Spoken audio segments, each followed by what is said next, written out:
Hello नमस्कार मित्रों। आप सभी लोगों का स्वागत है अपने YouTube channel target entrance exam पर। जैसा कि आप सभी लोगों को मालूम है कि हम लोग यहाँ पे सीटेट के एग्जाम की हम लोग यहाँ प्रैक्टिस कर रहे हैं। आज जो हम लोगों ने क्वेश्चंस यहाँ पे रखे हुए हैं वो कुछ विषय वस्तु से रिलेटेड भी क्वेश्चन आपको देखने को मिलेंगे और कुछ शिक्षण संबंधित क्वेश्चंस आपके यहाँ पर रखे हुए हैं। ठीक है। और फर्स्ट क्वेश्चन आशा करता हूँ कि आपका स्क्रीन पे फर्स्ट क्वेश्चन आपके स्पष्ट दिखाई दे रहा होगा। कि फर्स्ट क्वेश्चन जो है वो आपकी स्क्रीन पर है, जिसमें आपसे कहा गया है कि विषय वस्तु का मूल्यांकन आना चाहिए। इसकी फोर ऑप्शंस आपके सामने हैं कि वार्षिक बाह्य परीक्षण, आंतरिक और बाह्य दोनों परीक्षण, आंतरिक परीक्षण या उपयुक्त कोई सा भी नहीं। तो इसका जो सही करेक्ट आंसर होगा दोस्तों बताने की कोशिश करिए, और जो भी आंसर होगा उसे कमेंट बॉक्स में जरूर राइट करते रहिएगा। तो इसका जो सही आंसर होगा वो आप लोग बताइएगा। ठीक है। इसमें आपसे क्या कहा गया है कि विषय वस्तु का मूल्यांकन आधारित होना चाहिए। वार्षिक बाह्य परीक्षण या आंतरिक और बाह्य दोनों परीक्षण या आंतरिक परीक्षण या कोई सा भी नहीं। तो इसका जो सही आंसर होगा वो आपका आंतरिक और बाह्य परीक्षण होगा। क्योंकि यहाँ पे आपको मालूम है कि जैसे इंटरनल जो आपके होते हैं और एक्सटर्नल जो टेस्ट होते हैं उनका दोनों का समावेशी होना चाहिए, जिससे कि बच्चे के जो एवोल्यूशन होता है वो और भी बेहतर हो सके। ठीक है। तो इंटरनल एग्जाम और एक्सटर्नल एग्जाम दोनों टाइप के टेस्ट आपके दोनों टेस्टों का समावेश होना बहुत जरूरी है, जिससे कि विषय वस्तु के मूल्यांकन में उसे करने में आसानी रहती है। ठीक है। तो इसके बाद देखिएगा नेक्स्ट क्वेश्चन, इसका जो सही ऑप्शन होगा वो आपका बी हो जाएगा। फिर इसके बाद हम लोग यहाँ पे नेक्स्ट क्वेश्चंस देखेंगे। नेक्स्ट क्वेश्चन आपसे कहा गया है कि कक्षा में जो अधिगम की जो गतिविधि होती है, कक्षा में अधिगम की यानी कि कक्षा में कोई भी विद्यार्थी अगर कोई कुछ सीख रहा है, ठीक है, उसकी जो एक्टिविटी होती है, उसके जो अधिगम की गतिविधि होती है वो आयोजित करने में अत्यंत प्रभावशाली या कारक निम्न में से कौन सा है। ठीक है। तो आपको बताना है कि अभिप्रेरणा है या अनुशासन है या पाठ्य विवरण है या सर्व दृश्य सहायक सामग्री है। तो आपके सामने ऑप्शंस गिवन है, तो दोस्तों बताइएगा कि इसमें कौन सा ऑप्शन ठीक होगा।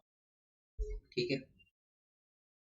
आपसे कहा गया है ना कि कक्षा में जो अधिगम है उसकी गतिविधि को आयोजित करने के लिए आप सबसे अत्यंत प्रभावशाली कारक कौन सा होगा निम्न में से?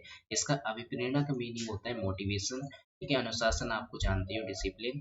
पाठ्य विवरण का मीनिंग होता है कि जो आपका विषय वस्तु से संबंधित जो विवरण है वो चीज सिर्फ और दृश्य सहायक समय। ठीक है। तो इसका जो सही करेक्ट आंसर होगा वो आपका अभिप्रेरणा होगा, क्योंकि मोटिवेशन एक ऐसा कारक है जो बच्चों को मोटिवेट करने में सहायक होता है, जैसे कि उसके जो इंटरेस्ट होता है उस रुचि को बढ़ा देता है पढ़ने के प्रति। ठीक है। अनुशासन होने से कोई जरूरी नहीं कि बच्चे के अधिगम की गतिविधि आयोजित हो सके, ऐसा कोई जरूरी नहीं होता है क्लास में। ठीक है। पाठ्य प्रवण से भी कोई फर्क प्रभाव नहीं पड़ेगा, जितना प्रभाव आपका किससे पड़ेगा, अभिप्रेरणा से पड़ेगा। यानी कि बच्चे को पहले क्या करना चाहिए, वो कितना प्रेरित है। ठीक है। तो ये सबसे पहली प्रक्रिया होगी। समझ में आ गया। ठीक है। तो यहाँ पे जो सबसे प्रभावशाली जो कारक होगा दोस्तों वो आपका क्या होगा, अभिप्रेरणा होगा। ठीक है। अभिप्रेरणा का जो प्रयोग वो सबसे प्रभावशाली आपका कारक होगा। ठीक है। तो यहाँ पे फर्स्ट ऑप्शन आपका बिल्कुल सही होगा। अब इसके बाद देखिएगा नेक्स्ट क्वेश्चन हम लोग देखते हैं। नेक्स्ट क्वेश्चन भी आपका अधिगम से रिलेटेड है, और ये भी क्वेश्चन काफी गया कि गणित के समझने नेचर कैसी होना चाहिए, कि कठिन होना चाहिए या सरल होना चाहिए, तार्किक सजावट होना चाहिए। तो आपको फोर ऑप्शंस आपके सामने गिवन है।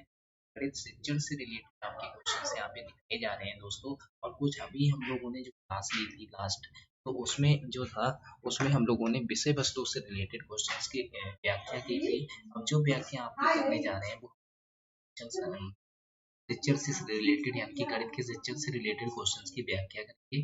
और इसमें जो विषय वस्तु के क्वेश्चन भी आपके समाहित, ठीक है, उनकी भी हम लोग यहाँ पे करेंगे। तो इसका जो आंसर है वो खास करिए कि इसका जो सही आंसर होगा तो होगा। ठीक है। तो यहाँ पे जो क्वेश्चन है वो आपसे कहा गया है कि गणित के समझने की जो प्रगति होती है वो कैसी होनी चाहिए। गणित की जो समझने की जो प्रगति है दोस्तों वो आपका नेचर होता है इस टाइप का होना चाहिए। जो जो नेचर हो वो तार्किक होना चाहिए। ठीक है। ये रीजनिंग टाइप का होना चाहिए। ठीक है। नेचर जो होना चाहिए वो कैसा होना चाहिए, वो रीजनिंग टाइप का होना, बोधगम टाइप का होना चाहिए। क्योंकि प्रगति जितना बोधगम होगा, ठीक है, जितना आपका तार्किक होनी चाहिए। ये चीज समझने की प्रगति कैसी होनी चाहिए, तार्किक होनी चाहिए, ना कि सजावटी होनी चाहिए, ना कि कठिन। इसका जो सही आंसर होगा दोस्तों वो सी होगा। ठीक है, इसके बाद देखिएगा नेक्स्ट क्वेश्चन जो है वो आपकी स्क्रीन पर दिखाई दे रहा है दोस्तों। इसमें क्या करना है, तो ये क्रमागत श्रेणी की माध्यिका ज्ञात करनी है। क्या ज्ञात करनी है? माध्यिका ज्ञात करनी है। तो क्रमागत कोई श्रेणी है, उसकी जो माध्यिका है उसे ज्ञात करना। उसके लिए जो सूत्र आपको गिवन है वो सूत्र है कि माध्यिका इज इक्वल टू एल यानी कि लोअर लिमिट, ठीक है, प्लस एन अपॉन माइनस सी अपॉन अपॉन, ठीक है, का प्रयोग करते हैं। तो यहाँ पे जो आपका इंगित करता है यानी कि यहाँ पे सी लिखा हुआ होगा, ये जो सी है, एक यहाँ पे जो सी आया हुआ है ये किसको इंगित इंगित कर रहा होगा, ये आपको बताना ये किस कर रहा होगा। आपको बताना है माध्यिका वर्ग की संचयी आवृत्ति रिप्रेजेंट कर रहा है, या माध्यिका वर्ग की आवृत्ति को रिप्रेजेंट, या फिर माध्यिका वर्ग के पूर्ववर्ती वर्ग की संचयी बारंबारता है, फिर माध्यिका वर्ग की आवृत्ति को कर रहा है। इसमें 4 ऑप्शंस आपके सामने का दोस्तों, इसमें सी क्या रिप्रेजेंट करेगा, किसको रिप्रेजेंट कर, ये आपको बताना। ठीक है, तो यहाँ पे जो सी होता है ना दोस्तों, ये जो सी होता है ये क्यूमुलेटिव फ्रीक्वेंसी को रिप्रेजेंट कर रहा होता है, क्योंकि आपको मालूम है कि ये किसको रिप्रेजेंट करता है, ये फ्रीक्वेंसी के सम को रिप्रेजेंट, ये फ्रीक्वेंसी के सम को रिप्रेजेंट करता है। तो यहाँ पे हम लोग क्या देखते हैं कि सम, यहाँ पे क्यूमुलेटिव फ्रीक्वेंसी देखें, ठीक है, और इसका n/2 की जो वैल्यू आती है ना, n/2 की जो वैल्यू आती है, तो वो चीज देखते हैं वो किस जो आपकी कितनी फ्रिक्वेंसी होती है, किसकी बिटवीन आपकी एग्जिस्ट कर रही है, यानी कि कौन से उसमें आ रही है। तो वही वैल्यू उसके सामने का जो इंटरवल होता है ना, उसकी जो लोअर लिमिट होती है वो आपका एल कहलाता है। वो आपका क्या कहलाएगा दोस्तों, एल कहलाएगा। और यहाँ पे जो आई होता है ये आपके क्लास साइज होता है, कि इंटरवल का जो क्लास साइज होता है उसको रिप्रेजेंट करता है। और यहाँ पे जो एफ होता है ये आपकी फ्रिक्वेंसी को रिप्रेजेंट करता है, कि उसकी जो वैल्यू आ रही है टू के सामने को रिप्रेजेंट करता है। ठीक है दोस्तों, तो यहाँ पे जो सी है, सी माध्यम वर्ग की पूर्ववर्ती वर्ग की संचयी वार्ता को रिप्रेजेंट करेगा। तो जो क्यूमुलेटिव फ्रीक्वेंसी होगी जिसकी बिटवीन ये वैल्यू आपकी आ रही होगी, उससे ऊपर वाली जो वैल्यू होगी, ठीक है, इससे ऊपर वाली जो वैल्यू होगी इसको रिप्रेजेंट करेगा सी। ठीक है, कोई एक क्यूमुलेटिव फ्रीक्वेंसी दी हुई होगी तो उससे जो पूर्ववर्ती वर्ग की संचयी आवृत्ति को रिप्रेजेंट करेगा, यानी कि सी ऑप्शन यहाँ पे बिल्कुल सही होगा दोस्तों। तो जो माध्यिका वर्ग होगी उसकी पूर्ववर्ती वर्ग की संचयी आवृत्ति आ रहा है। तो पूर्ववर्ती वर्ग का मीनिंग ये हुआ कि n/2 की जो वैल्यू जहाँ पर फिट हो रही होगी उससे पहले वाली जो आपकी क्यूमुलेटिव फ्रीक्वेंसी होगी उसको सी रिप्रेजेंट करेगा। ठीक है, इससे इससे पहले वाली देखो, यहाँ पे इससे पहले जो यहाँ पे आपको n/2 की वैल्यू जिसमें फिट हो रही होगी क्यूमुलेटिव फ्रीक्वेंसी में, उसके सामने की जो फ्रीक्वेंसी गिवन होगी वो आपकी एफ रिप्रेजेंट क्या होगी, एफ रिप्रेजेंट। तो ये बात आप लोग लीजिएगा। तो इसका जो सही ऑप्शन होगा वो आपका सी ऑप्शन से यहाँ पे बिल्कुल सही होगा। अब इसके बाद हम लोग यहाँ पे नेक्स्ट क्वेश्चंस करते हैं जो कि आपकी स्क्रीन पर गिवन है। ठीक है, यहाँ पे कोई एक डिस्ट्रीब्यूशन गिवन है और वो डिस्ट्रीब्यूशन इस टाइप का गिवन है, देखो ध्यान से समझो। ये डिस्ट्रीब्यूशन गिवन है, उसका माध्य क्या होगा, जबकि पर्यवेक्षण आपका गिवन है। ठीक है, तो यहाँ पे देखो नंबर गिवन है, तो 1 2 3 का अप टू यानी कि एन, कि आपको नंबर गिवन है दोस्तों। तो यहाँ पे इस टाइप के गिवन है, ये जो नंबर आपके गिवन, इसमें आपको बताना है कि इनका जो माध्य होगा वो क्या होगा। तो मालूम है कि हम लोग यहाँ पे जो माध्य कैलकुलेट करते हैं ना, अर्थमेटिक मीन कैलकुलेट करते हैं, तो जितने भी पद होते हैं ना, जितने भी यहाँ पे नंबर होंगे उन सभी नंबर का क्या कर लेंगे, यहाँ पे सम कर, क्या कर लेंगे, सम कर लेंगे। फिर जब सम करने के बाद फिर उसको जितने भी नंबर होंगे उतने से हम लोग क्या कर देते हैं, डिवाइड कर देते हैं दोस्तों। क्या कर देते हैं, डिवाइड कर देते हैं। तो आपको मालूम है कि एन जो नंबर होते हैं उन एन एन नंबर का एन नेचुरल नंबर का जो सम होता है वो होता है आपका एन n+1। ठीक है, ये नंबर होता है आपका एन नेचुरल नंबर का सम। ठीक है, ये सम ऑफ एन नेचुरल नंबर।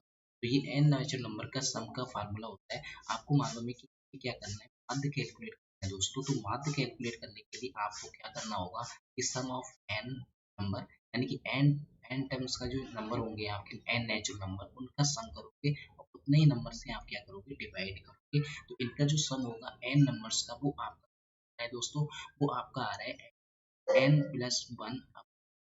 और यहाँ पे डिवाइड करोगे n से, तो n से n कैंसिल हो जाएगा, आपका क्या बचेगा n+1। तो ये आपका माध्य कहलाएगा दोस्तों। तो इसका जो सही ऑप्शन वो आपका बी ऑप्शन से यहाँ पे बिल्कुल करेक्ट होगा। ठीक है, कौन सा ऑप्शन करेक्ट होगा दोस्तों? बी ऑप्शन से यहाँ पे बिल्कुल सही होगा। ये क्वेश्चन आपको समझ में आया होगा। ठीक है गाइज, अब हम लोग यहाँ पे नेक्स्ट क्वेश्चन की तरफ बढ़ते हैं। इससे पहले आप अपने चैनल को ज्यादा से ज्यादा शेयर करिए, जिससे कि बहुत सारे लोग सके और भी इस चीज का बेनिफिट ले सके। इस चैनल पे फ्री में आपको सीटेट की क्लासेस प्रोवाइड कराई जाती है दोस्तों, तो इसके लिए आपका। ठीक है, फिर इसके बाद देखिए नेक्स्ट क्वेश्चन जो है आपकी स्क्रीन पे गिवन, इसको ध्यान से करिएगा और सॉल्व करिए इसका आंसर क्या होगा। इसका जो आंसर है वो आपको बताइएगा कि इसका आंसर क्या होगा।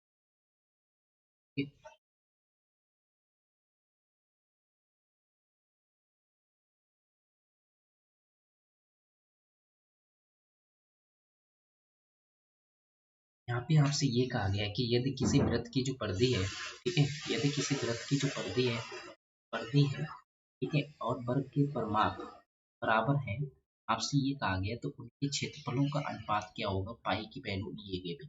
ठीक है, तो आप लोग ध्यान रखिएगा कि इसमें क्या करना है कि आपको मालूम है कि वृत्त की जो परिधि होती है ना, वृत्त की जो परिधि होती है, परिधि की बात करेंगे हम लोग, तो वृत्त की जो परिधि होती है उसे ध्यान से समझिएगा।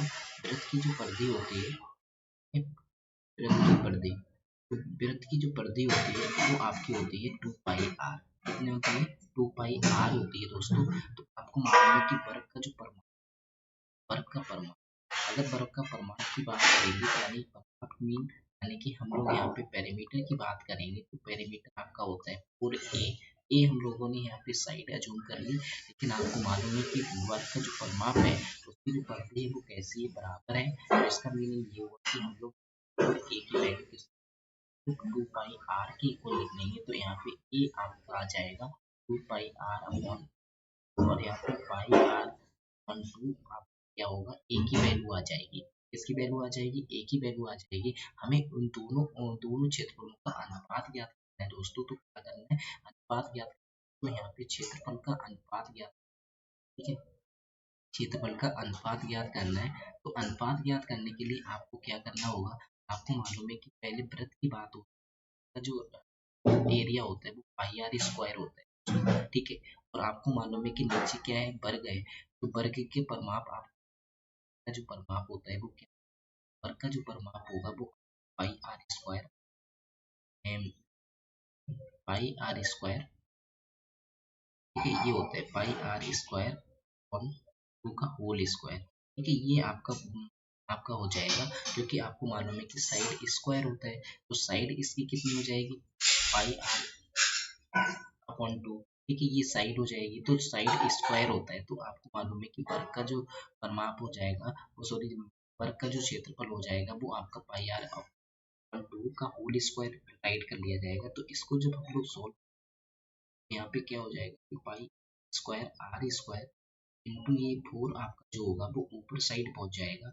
ये इस टाइप से कन्वर्ट, पाई पाई एक पाई से एक पाई कैंसिल हो जाएगा, आर स्क्वायर से आर स्क्वायर कैंसिल हो जाएगा दोस्त। तो यहाँ पे क्या बचेगा, 4/पाई बचेगा। 4/पाई अगर हम यहाँ पे राइट करें तो 22 टेबल होगा, वो ऊपर साइड पहुंच जाएगा। तो इसका जो आंसर आएगा वो 7/28 और इसको जब हम लोग डिवाइड करेंगे ना, डिवाइड करोगे तो यहाँ पे डिवाइड करोगे तो आपका कितना आएगा, उसी चीज को हम लोग यहाँ पे रिप्रेजेंट करने की कोशिश करेंगे। तो देखो, तो ये देखो 2 से डिवाइड करा तो 2 से डिवाइड करोगे तो ये 2 से आपका 14 टाइम्स जाएगा और यहाँ पे 11 जाएगा। तो इसका जो सही करेक्ट आंसर होगा 14/11 आएगा। इसका जो आपका जो एरिया है, एरिया यानी कि वर्ग का जो एरिया का जो अनुपात होगा वो आपका 14/11 आएगा दोस्तों। तो इसका जो सही करेक्ट आंसर होगा वो आपका सी ऑप्शन से यहाँ पे सही होगा। सी ऑप्शन से यहाँ पे बिल्कुल सही होगा। अब हम लोग यहाँ पे नेक्स्ट क्वेश्चन की तरफ बढ़ते हैं। नेक्स्ट क्वेश्चन जो है वो आपकी स्क्रीन पे गिवन है। ठीक है, इसको आप लोग कोशिश करिए कि इसको सॉल्व करिए, और ये इस टाइप के क्वेश्चन जो है कई बार आपसे आप लोगों को आए भी हैं। ठीक है, और आपकी स्क्रीन पे भी है। देखो यहाँ पे स्पष्ट दिखाई दे रहा होगा आपकी, ठीक है, यहाँ पे क्या कहा गया है वो समझिएगा कि एक कोई शंकु है और उस शंकु के शंकु को क्या करना है कि आपके गोले की जो त्रिज्या है, ठीक है, एक शंकु और एक गोले की जो त्रिज्या है और आयतन बराबर हो, ठीक है, गोले की त्रिज्या और आयतन बराबर हो, तो यहाँ पे क्या कहा वो आप समझिएगा, क्योंकि यहाँ पे जो गोले का जो शंकु की त्रिज्या की बात हो रही है वो कैसा है, बराबर है, और आयतन भी आपका कैसा है, बराबर है, ऐसा आपको बताया गया। आपको शंकु की क्या करना है, ऊंचाई ज्ञात करनी है, और आपको गोले के व्यास का अनुपात ज्ञात करना है दोस्तों। तो अनुपात और यानी गोले के व्यास और ऊंचाई का अनुपात क्या होगा, ये आपको बताना है। यानी हमें क्या करना है कि व्यास और शंकु की ऊंचाई, शंकु की जो ऊंचाई है उसका और व्यास है एक डी, उसके बीच क्या करना है, हमें रेशियो फाइंड आउट करना है। रेशियो क्या, ठीक है, आपको मालूम है कि यहाँ पे शंकु की बात हो रही है, तो शंकु का जो वॉल्यूम होगा, शंकु का अगर यहाँ पे आयतन की बात, शंकु आयतन की बात करें तो आयतन कितना आ जाएगा, आयतन आपका आ जाएगा कि वन पाई आर एस, ठीक है, ये आयतन आ गया। अगर हम लोग यहाँ पे किसकी बात करें, की बात, ठीक है, जो आयतन उसका जो फार्मूला लोगों ने रीड किया होगा, वो उसका फार्मूला होता है 4 पाई आर एस क्यूब, ठीक है, ये फार्मूला आप लोगों ने रीड किया होगा, क्योंकि आपसे कहा गया है ना दोनों का जो आयतन है, दोनों की जो त्रिज्या है वो तो इक्वल है, तो आर और यहाँ पे आर लिया है, ठीक है, तो यहाँ पे देखो यहाँ पे आयतन है वो भी बराबर, तो हम लोग बराबर राइट कर देंगे, वन अपॉन थ्री राइट कर, पाई आर स्क्वायर, ठीक है, पाई आर स्क्वायर एच, और is equal to 4/3 pi R cube आ जाएगा। और यहाँ पे आर स्क्वायर से ये एक आर बचेगा इधर साइड, इधर साइड से पाई कैंसिल हो जाएगा, और थ्री से थ्री कैंसिल हो जाएगा, तो इधर साइड आपका एच बचेगा। एच किसके इक्वल आ जाएगा दोस्तों, यहाँ पे आपका सिर्फ आर बचेगा, आर के इक्वल आ जाएगा। तो आपको मालूम है कि यहाँ पे अगर 2 × 2r राइट करें, आपको मालूम है कि 2 × d हो जाएगा ये, और आपको मालूम है कि h अपॉन अगर इसे d राइट करें तो इधर सिर्फ 2 रह जाएगा, और अगर हम रेशियो की फॉर्म में राइट करें, रेशियो गेन होगा, तो यहाँ पे जो आपकी जो एच है वो एच किसकी हाइट थी, वो की हाइट थी, और यहाँ पे जो आपका यहाँ पे रेडियस जो वो आ रही है, रेडियस का डबल किया तो क्या बन गया, आपका व्यास बन गया। तो दोस्तों यहाँ पे जो शंकु की जो हाइट और डायमीटर का जो रेशियो है वो आपका कितना आ रहा है, 2:1 आ रहा है, तो यानी सी ऑप्शन यहाँ पे सही होगा। तो यहाँ पे जो सही आंसर होगा आपका 2:1 होगा।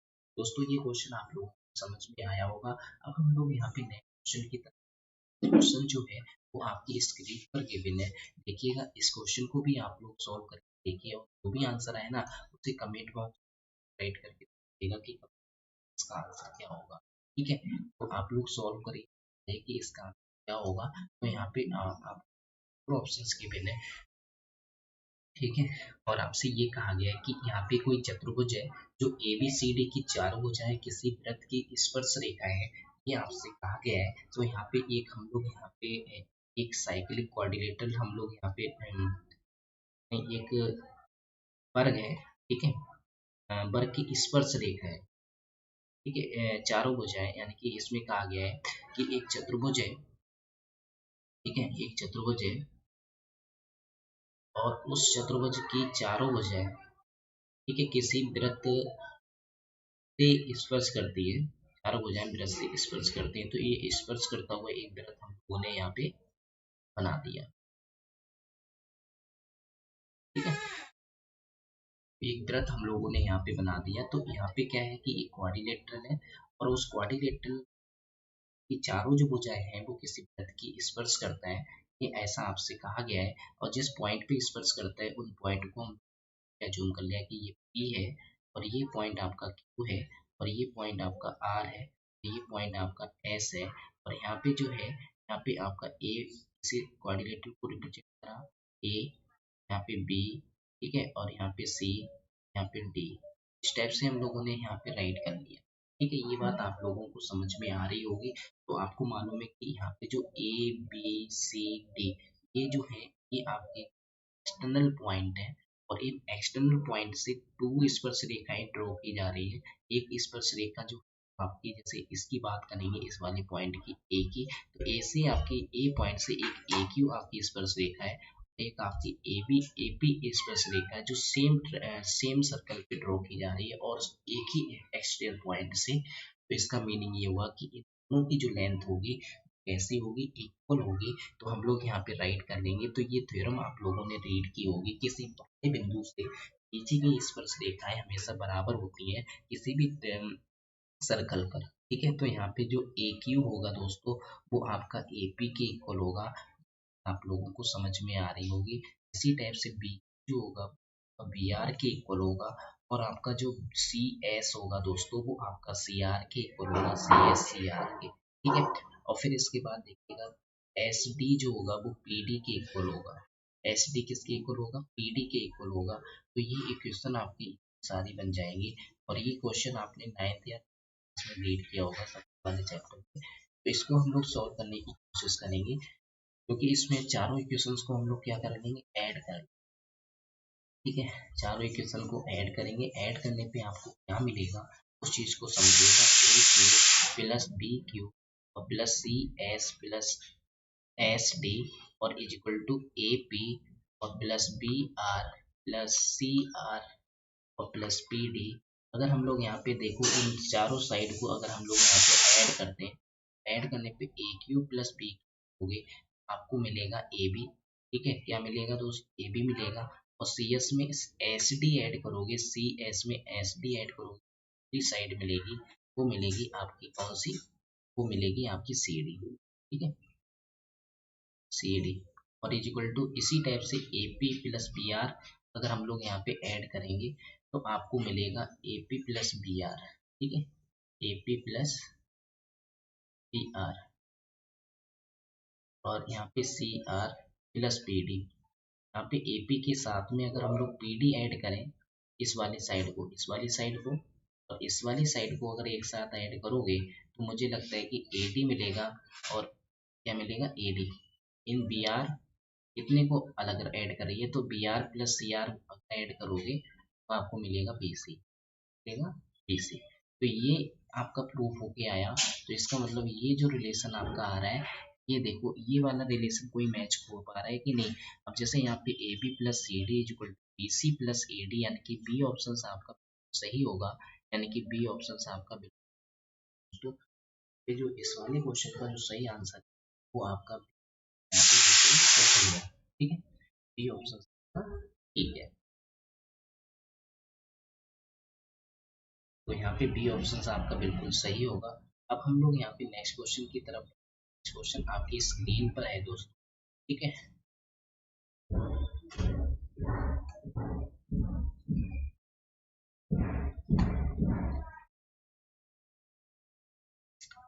देखिएगा नेक्स्ट क्वेश्चन आपकी स्क्रीन पर है, उसमें हम लोग करेंगे।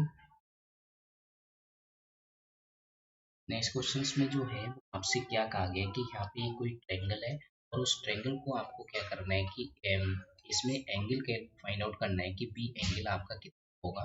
ठीक है, और बी एंगल आपका कितना होगा, एबीसी को एक ट्रायंगल आपको गिवन है, और इसमें आपको बी एंगल बताना है, और सी और बी की एंगल की रिलेशन गिवन है, और सी आपका जो एंगल है वो भी आपको बता दिया गया है। तो आपको मालूम है कि थ्री एंगल का जो सम होता है 180 डिग्री। तो यहाँ पे एंगल जो सी है वो आपको मालूम है। एंगल बी की वैल्यू अगर हम लोग फाइंड आउट कर लेते हैं तो देखिएगा यहाँ पे आप, ठीक है, तो यहाँ पे हम लोग क्या करेंगे कि यहाँ पे जो भी आपको यहाँ पे गिवन है, जैसे x प्लस कितना है, x प्लस 3x करोगे माइनस का 2, और b की वैल्यू जो c की वैल्यू जो है y है, तो यहाँ से एक इक्वेशन आपकी बनेगी। तो यहाँ पे मिलेंगे a plus B plus C is equal to कितना होता है 180 डिग्री। ठीक है, ये आपको रीड किया हुआ है। तो यहाँ पे देखो x डिग्री राइट करोगे और इधर b एंगल आपका 3x माइनस 2 डिग्री, फिर c की वैल्यू जो आ रही है वो y डिग्री हो जाएगी, तो डिग्री, फिर x प्लस 3x आपका जो होगा वो आप सॉल्व करोगे इसे तो देगा, चीज समझिएगा, 3 प्लस 1x आपका 4x हो जाएगा, और माइनस का प्लस का 22 डिग्री, यहाँ पे आपका आ जाएगा 180 डिग्री, प्लस का 2 और जाएगा 182 डिग्री। ठीक है, तो ये आपका, फिर इसके बाद देखिएगा, फिर इसके बाद बी की वैल्यू बी कितना होगा, बी रिलेशन आपको गिवन है कि बी की वैल्यू को यहाँ से नहीं है, तो सी एंगल जो है बी 9 डिग्री, बी की वैल्यू कैलकुलेट करोगे तो उधर साइड ले जाओगे, इसका हो जाएगा बी जो आएगा वो सी माइनस 90 डिग्री। एंगल सी जो है वो आपको गिवन है, इसका 9 आ जाएगा। तो यहाँ पे बी की वैल्यू आपकी आ जाएगी। ठीक है, बी की वैल्यू आ जाएगी तो इस बी की वैल्यू आपको बाई डिग्री माइनस 1 की वैल्यू 9 की वैल्यू। ठीक है, तो देखिएगा कि इसके बाद अगर हम लोग यहाँ पे सॉल्व करने का प्रयास करें तो सॉल्व करके जो भी आंसर आएगा उसे हम लोग यहाँ पे सॉल्व करें। ठीक है, तो देखिए बाई का मान अगर हमें बी की भी वैल्यू आपको गिवन है, अगर की वैल्यू यहाँ पे फाइन एक्स माइनस 2 आएगा। ठीक है, ऐसा कर लेते हैं, तो यहाँ पे 9 आया। इसको सॉल्व करोगे तो ये आपका क्या बनेगा, एक्स माइनस का 22 डिग्री इक्वल, ये उधर से ले जाओगे तो आपका माइनस का 7 आ जाएगा। ठीक है, तो दोनों ऐड कर लोगे तो राइट देखिएगा ये आपका इसके नीचे राइट करोगे तो ये 4x वाली जो इक्वेशन आपकी एक्स प्लस 22 डिग्री 182 डिग्री, ये जो इक्वेशन है वो इसके नीचे राइट करोगे। यहाँ पे राइट करने पे आपको देखिएगा कि यहाँ पे अगर ऐड करोगे तो ये कट हो जाएगा। ये अगर 7x डिग्री माइनस करोगे होगा, माइनस करने पे आपको ठीक है, इसको जब हम लोग डिवाइड करेंगे सात एक सात सात 14 14 7 डिग्री की जो वैल्यू आप डिग्री 5 डिग्री आ जाएगी। जबकि हमें एंगल बी कैलकुलेट करना है दोस्तों, की जो वैल्यू होगी आपको मालूम है कि एक्स माइनस 2 डिग्री है। एक्स एक्स की वैल्यू 25 है। ठीक है, और माइनस का 2 डिग्री, तो यहाँ कितनी है 75, 75 माइनस 2 डिग्री आंसर आ जाएगा। 75 में से 2 डिग्री माइनस करोगे डिग्री, 73 डिग्री जो होगा सही आंसर होगा। ए ऑप्शन आपको सही है। ए ऑप्शन इस वाले जो क्वेश्चन है इसका जो सही आंसर है ये ऑप्शन यहाँ पे सही होगा। ये ऑप्शन यहाँ पे डिग्री आपको भी। अब हम लोग यहाँ पे नेक्स्ट क्वेश्चन की तरफ बढ़ते हैं। नेक्स्ट क्वेश्चन आपका आपकी स्क्रीन, ठीक है, और इसमें आपसे कहा गया है कि एक घनाभ है, उस घनाभ में शीर्षों किनारों की संख्या, शीर्षों किनारों की जो संख्या होगी वो क्या होगी। मालूम है कि एक रूल रीड किया होगा कि रूल, ठीक है, क्या रीड किया होगा, यूलर्स रूल। तो यूलर्स जो रूल होता है वो आपने रीड किया होगा। वो रूल ये होता है कि अगर हमें क्या कैलकुलेट करना है, फेस कैलकुलेट, ठीक है, सिर्फ फेस और प्लस एफ वी की जो वैल्यू होती है वो आपकी माइनस ई कर देते तो उनका वो आपका 2 आता है। तो यहाँ पे जो फेस होते हैं, जो आपके वर्टिसेस होते हैं, उनका जो सम कर लेते हैं, जो आपके एजेस डिफरेंस आता है वो आपको आता है। इसका मीन बाकी आप टेलर्स रूल फॉलो कर रहे हैं। तो इस वाले फार्मूले से आप आसानी से अपनी सीट्स और फिर संख्या चेक कर सकते हो। तो आपको वैसे आप लोगों को वैसे मालूम है कि घनाभ में जो फेस होते हैं ना, अगर हम लोग घनाभ की बात कर रहे हैं ना, घनाभ में जो फेस होते हैं, जितने फेस आपके क्यूब में होते हैं उतनी फेस इसमें होंगे आपके 6। ठीक है, और यहाँ पे जो एजेस की बात करेंगे तो एजेस जो होती हैं वो आपकी एजेस की बात करेंगे हमारे जो होंगे होंगे। ठीक है, और यहाँ पे अगर हम लोग बात करेंगे कि वर्टिसेस की, वर्टिसेस की बात करेंगे बोलते हैं सीड्स। ठीक है, सीड्स जो होते हैं 8 होते हैं, कितने होते हैं 8 होते हैं। तो यहाँ पे 8 सीड्स होंगे। जैसे हम लोग ऐसे ही फाइंड आउट कर सेटिस्फाई करना चाहिए। 8 6 आपका ये है, और 8 6 कितना, 8 6 आपका 14 हुआ। 14 में से 12 माइनस करोगे तो यहाँ पे 2 ऑप्टेन होगा। तो इसका मतलब यूजर्स को ये फॉलो कर रहे हैं। इसका जो सही करेक्ट आंसर होगा वो आपका क्या होगा, क्योंकि सीड्स और किनारों की संख्या पूछी जा रही है। तो शीर्ष की जो संख्या है वो आपकी 8 है और किनारों की जो संख्या है वो आपकी 12 है। तो यहाँ पे 8 और 12 यानी कि सही आंसर होगा। इसका जो शीर्ष है वो किनारों की जो संख्या है, तो जो सही आंसर होगा सी ऑप्शन सही है। तो यहाँ पे नेक्स्ट क्वेश्चन करेंगे। क्वेश्चन आप लोग समझ में आया होगा। लोग यहाँ पे नेक्स्ट क्वेश्चन की तरफ, क्वेश्चन में आपसे ये है कि एक कोई विद्यार्थी ये जीबी C2 का जो अनुपात है वो, ठीक है। तो ये जो क्वेश्चन आप स्क्रीन पे देख रहे हो, तो इसमें आपसे ये कहा गया है कि एक गणित यानी कि C2 का जो अनुपात, ठीक है, और यहाँ पे तीन C2 कौन सा 40% और 50% और आपका 70% प्रस्ताव है। अनुपात यहाँ पे प्रस्ताव है कि 40% की जो सीट है कर दी, जो सीटें हैं वो 75% इंक्रीज कर दी, तो नया क्या बनेगा ये आपको, ठीक है। अब जैसे आपको मालूम है कि अगर हमारे पास पहले जो रेशियो है वो आपका रेशियो 5:7 है। आप लोग ध्यान से समझिए, ये पुराना रेशियो है। आपकी गणित की जो सीटें पहले आपकी 5 थी और उनमें जो आपका कितनी 40% की है, इसका 40% का से जो भी वो सीटें आप बढ़ेंगी। समझ में आ रहा है? इसके बाद कि पहले आपकी 5 सीटें थी, ये अब कितनी हो जाएंगी। इसी टाइप से में देखें भौतिकी कितनी है, पहले भौतिकी 7% बढ़ा, 50% बढ़ रहा है दोस्तों, तो 4% का 100, ठीक है। ये बात आप आ रही होगी। 7 बना कितना हुआ, 7 बना हुआ 35 को अगर हम तो 7/2 सीट यहाँ पे बढ़ेंगी, तो इसका मीन कि पहले 7 थी, 7 रीच करोगे तो बना बनेगा। फिर इसके बाद देखिएगा नेक्स्ट आपका कि यहाँ पे 8 सीटें हैं, 8 सीटें आप 8 सीटें की परसेंटेज बढ़ रहा है, 75% बढ़ रहा है, तो 75 लिखोगे, तो यहाँ पे 2500, यहाँ पे 8 हो जाएगा, 6 सीटें आपको पड़ेंगी।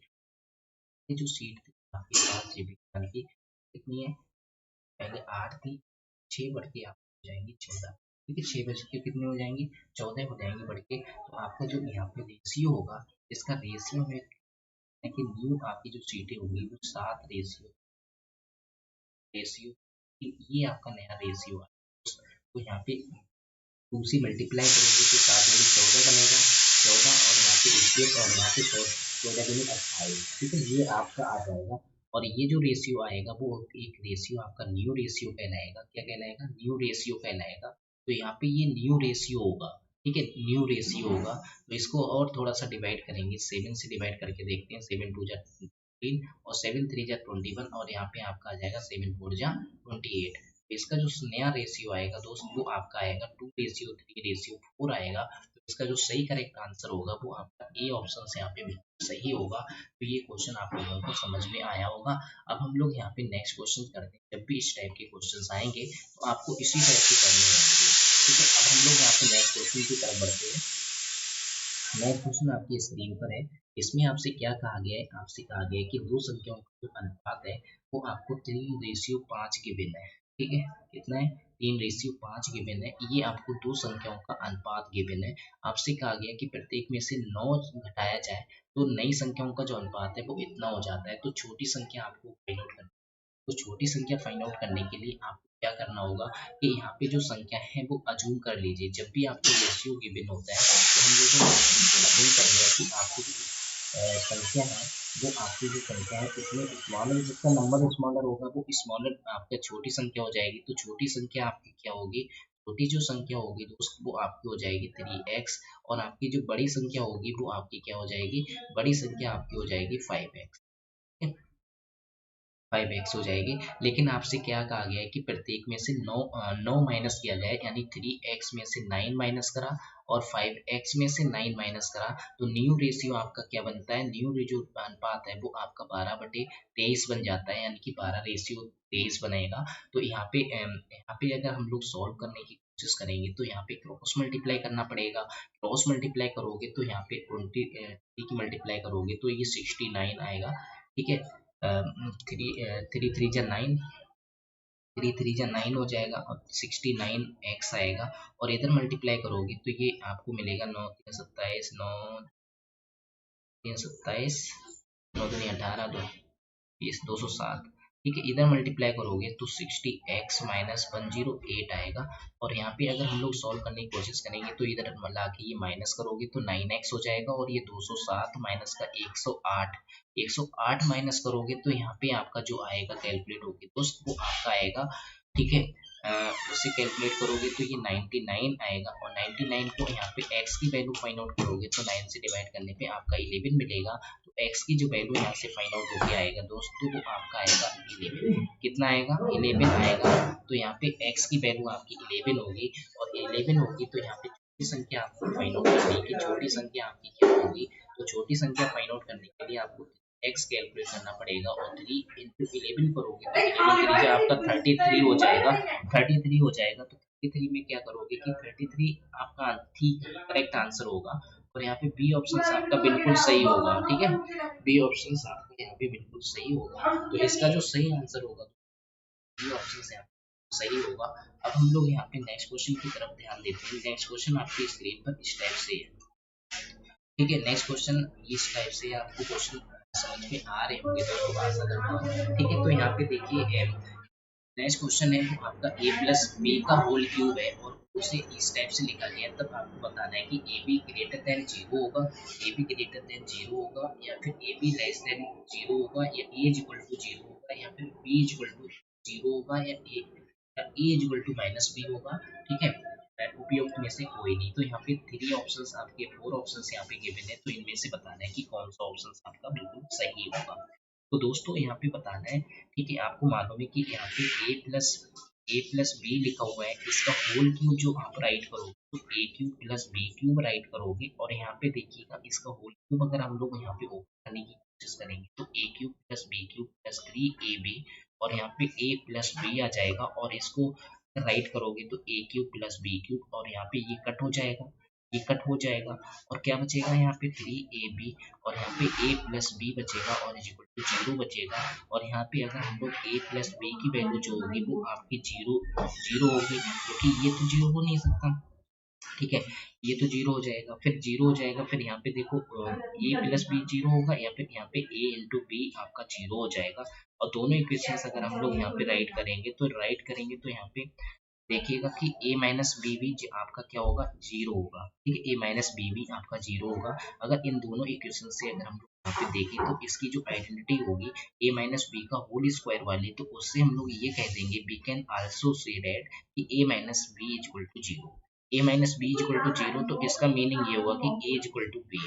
ए इज इक्वल टू बी का मीनिंग ये हुआ कि अगर ये दोनों वैल्यू आपकी कैसे हो जाएंगे? जीरो के इक्वल हो जाएंगी। तो इसका मीनिंग ये हुआ कि आपको मालूम है कि यहाँ पे जीरो के इक्वल हो जाएंगी, तो ए की भी वैल्यू जीरो होगी और बी की भी वैल्यू जीरो होगी। तो इसका मीनिंग ये हुआ कि ए भी आपका जीरो होगा और बी भी आपका जीरो होगा। ठीक है, या तो बी जीरो होगा, ठीक है, ये तो दोनों जीरो है, ठीक है, और जीरो होगा, या फिर ए की वैल्यू आपकी माइनस की निगेटिव होगी, क्योंकि माइनस की निगेटिव यहाँ पे आउटेल होगी। ठीक है, तो आपके सारे आंसर आपके सही होंगे। तो यहाँ पे ये दोनों ऑप्शंस आपके होंगे नहीं। ठीक है, क्योंकि आपको मालूम है कि ए भी इक्वल टू जीरो है, या तो बी जीरो होगा या फिर ए जीरो होगा, या फिर ए की वैल्यू माइनस बी होगी। तो यहाँ पे सही आंसर होगा वो आपका सी ऑप्शन यहाँ पे बिल्कुल सही होगा। तो इसके बाद हम लोग नेक्स्ट क्वेश्चन यहाँ पे ध्यान से समझेंगे। नेक्स्ट क्वेश्चन जो है वो आपकी स्क्रीन पर गिवन है। ठीक है, नेक्स्ट क्वेश्चन जो है वो आपकी स्क्रीन पर गिवन है। इसमें क्या करना है कि आपको पॉलिनोमियल गिवन है, और उस पॉलिनोमियल के मूल्य जो है वो जो रूट है वो आपको गिवन है कि -1 और +1, और तथा जीरो आपको गिवन है। तो आपको क्या करना है कि fx फंक्शन बताना है कि उसके फंक्शन क्या होगा। ठीक है, फंक्शन बताने के लिए आपको क्या करना है कि यहाँ पे फंक्शन बताना है। तो देखिएगा कि यहाँ पे जैसे अगर हमें फंक्शन बताने के लिए आपको क्या करना होगा कि fx फाइंड आउट करने के लिए आपको एक तो x की वैल्यू कितनी है? जीरो है, और बाकी 3 वैल्यू ये रही आपकी। तो यहाँ पे क्या करना होगा? देखिएगा कि एक तो आपकी दो वैल्यू आपकी सेम है, यहाँ पे दो वैल्यू आपकी सेम है, तो इसका मीनिंग x की वैल्यू आपकी कितनी आ रही है? एक तो -1 आ रही है, और एक -1 आ रही है, और फिर जीरो आ रही है। ऐसे समझो कि एक तो आपका x फैक्टर हो जाएगा, और दूसरा जो फैक्टर आपका बनेगा यहाँ से x माइनस 1 बनेगा, और एक फैक्टर आपका बनेगा x+1, यानी कि x इधर लाओगे तो ये प्लस में ऐड हो जाएगा, तो x+1 वाला जो होगा वो आपके 2 फैक्टर होंगे। तो इसका मीनिंग ये हुआ कि क्योंकि 2 वैल्यूज आपकी -1 में है, तो इसका जो सही फंक्शन आपका जो डिफाइन होगा वो होगा एक्स प्लस वन का होल स्क्वायर, ठीक है, एक्स प्लस वन का होल स्क्वायर और एक्स माइनस वन। तो ये आपका जो फंक्शन आपका यहाँ से मिल रहा है दोस्तों, तो ये आपका फंक्शन बिल्कुल सही होगा, ठीक है। तो ये आप फंक्शन बनाना आप लोग सीख गए होंगे कि अगर किसी भी फंक्शन के अगर आपको जीरोज गिवन हो और वो जीरोज जो गिवन होंगे उनकी हेल्प से अगर हमें फंक्शन यहाँ पे डिफाइन करना हो, तो फंक्शन डिफाइन करने के लिए आप कि आपको एक्स माइनस वन का होल स्क्वायर और एक्स माइनस वन ये आपको राइट कर लेना है कि जो भी जीरोज आपको गिवन होंगे उन जीरोज को हम लोग इधर साइड रिप्रेजेंट कर लेते हैं और उससे आपको फैक्टर बन जाते हैं और उन फैक्टर की हेल्प से फैक्टर की फॉर्म में अपने फंक्शन को डिफाइन कर सकते हैं। तो यहाँ पे जो सही करेक्ट आंसर होगा दोस्तों वो आपका सी ऑप्शन से यहाँ पे बिल्कुल सही होगा। अब इसके बाद हम लोग यहाँ पे क्या करेंगे, नेक्स्ट क्वेश्चन की तरफ देखेंगे। नेक्स्ट क्वेश्चन जो है वो आपकी स्क्रीन पर है। स्क्रीन पे देखिएगा कि यहाँ पे जैसे क्वेश्चन लिखा हुआ है, क्वेश्चन लिखा हुआ है कि ये कोई धनराशि है, ठीक है, और वो धनराशि आपको गिवन है, आपको धनराशि गिवन है कि उधार ली गई है, ठीक है। एक धनराशि है जो 882 की 2 वार्षिक किस्तों में यानी कि जो किस्तें हैं वो 5% चक्रवृद्धि ब्याज के साथ में यानी कि अदा की जा रही है। तो आपको बताना है कि उधार ली गई राशि जो होगी वो कितनी होगी। तो उधार ली हुई राशि हमें फाइंड आउट करनी है दोस्त। तो यहाँ पे क्या करना है कि जो भी आपने उधार ले रहे हो, तो अगर सपोज करो कि जो भी राशि आप उधार ले रहे हो, तो उधार ली गई जो राशि है, ठीक है, उधार ली गई राशि है आपके सामने 4 ऑप्शंस गिवन है। आप भी बताइएगा कि यहाँ पे क्या आंसर होगा। उधार ली गई राशि है वो आपकी कितनी है, उधार ली गई राशि है वो आपकी उसकी जो किस्तें हैं वो आपकी 2 किस्तों में आपको बताना है कि 2 किस्तों में इन्होंने एक किस्त वन है और एक किस्त आपकी टू है, ठीक है। 2 किस्तों में किया गया है, समझ रहे हो ना, 2 किस्तों में किया गया है। तो एक किस्त आपकी फर्स्ट है और एक किस्त आपकी दूसरी है, ठीक है। तो एक किस्त आपकी सेकंड है। तो इस पे क्या करना है कि यहाँ पे जैसे सपोज करो कि किस्त फर्स्ट वाली अगर हमको फाइंड आउट करनी है, तो आपने एक फार्मूला रीड किया होगा कि जितनी भी धनराशि ली जाती है ना, उतनी धनराशि हम लोग ऊपर राइट करते हैं और नीचे साइड हम लोग क्या करते हैं कि वन प्लस, यानी कि ये आपका अदा करना पड़ता है ना 5%, तो आर अपॉन 100, तो यानी कि 5 अपॉन 100, ठीक है। तो ये चीज राइट करते हो, फिर यहाँ की सेकंड किस्त में आपका पहले वाला भी हो जाता है, तो 882 अपॉन 1 प्लस 5 अपॉन 100 का होल स्क्वायर राइट कर लिया जाएगा। जब हम लोग इसको सॉल्व करने की कोशिश करेंगे, जब भी आपकी उधार ली गई जो राशि है वो आपको फाइंड आउट करना है, तो फाइंड आउट करने के लिए जितना भी आपने किस्त आपकी भर रही है, यानी कि फर्स्ट किस्त 882 रुपीज की, दूसरी वाली किस्त आपकी 882 रुपीज की बता रहे हैं, लेकिन उसमें जो चक्रवृद्धि ब्याज जो लग रहा है ना वो 5% के हिसाब से दिया जा रहा है। तो 5% के हिसाब से पहले साल का तो इतना, पहली किस्त इतनी हो जाएगी और दूसरी किस्त में आपको पहले का भी यानी कि पावर 2 हो जाएगा, ठीक है। इसको जब हम लोग सॉल्व करेंगे तो 882 अपॉन 21 अपॉन 21 ये सॉल्व होके आएगा, क्योंकि 5 5 5 10 ये 20 हो जाएगा, फिर ये सॉल्व होके इतना आ जाएगा और फिर इसके बाद 882 और फिर यहाँ पे 5 वन जा 5 5 टू जा 10 यानी कि 20 का स्क्वायर करोगे तो यहाँ पे आपका आ जाएगा 21 इंटू 21 और इंटू 20, ठीक है। तो यहाँ पे जितना सॉल्व करोगे तो ये आपका आ जाएगा 882 इंटू 20 और 21 और प्लस यहाँ पे अगर सॉल्व करो तो यहाँ पे 882 और इंटू 20 नीचे साइड आपका 21 इंटू 21 आ जाएगा। आप सॉल्व कर लीजिएगा, सॉल्व करोगे तो आपका जो आंसर आएगा ना यहाँ से ये 2 इक्कीस एकम 21 चौरासी 42, हाँ 21 से ये कट हो जाएगा, 21 चौरासी 21 दूनी 42, ठीक है। और यहाँ से 21 ये भी 42 आएगा, ठीक है, 42 कैलकुलेट होके आएगा, फिर 21 से डिवाइड करोगे तो 40 के दो, ठीक है। तो ये बात आपको समझ में आ रही होगी। फिर इसमें 2 से मल्टीप्लाई करोगे 2 जब 4 हो जाएगा, 2 2 जब 4 ये 4 राइट कर दिया जाएगा, ठीक है, 2 2 जब 4 और यहाँ पे 0 और 2 2 8, ठीक है। फिर प्लस इधर साइड सॉल्व करोगे तो 20 में 400 400 दूनी 400 दूनी आपका 800 हो जाएगा। 800 अगर ऐड करोगे इसमें तो 800 ऐड करोगे तो 8 8 1640 रुपए आपके बनेंगे, यानी कि ये आपका उधार ली हुई जो राशि है आपकी इतनी होगी।